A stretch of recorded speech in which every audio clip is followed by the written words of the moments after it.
Alright. Check out the latest version of my boat. It's the fastest one yet. What's new is the electronics and the propulsion. Bigger fan, better steering. Alright.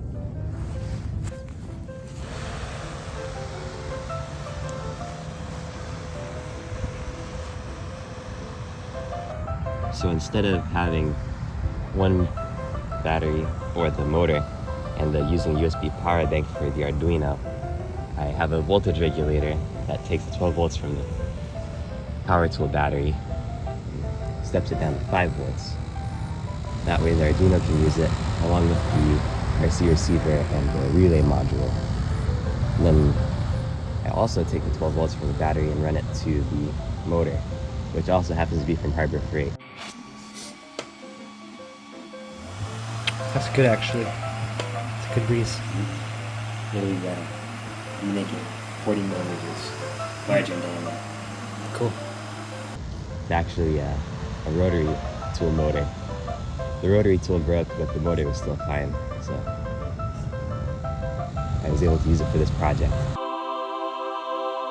One improvement from the previous design, this one is a bigger fan. And instead of printing out in one piece like I did before, which did lead to some air flowing through in between the gaps in the layers of filament, I printed everything out flat.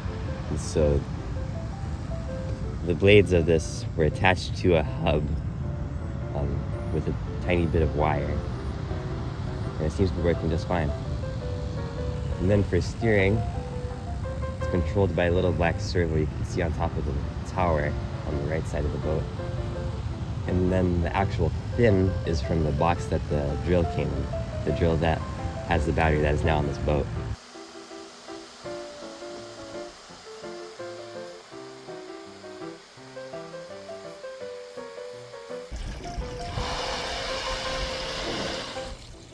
It's fast. This time I'll try steering.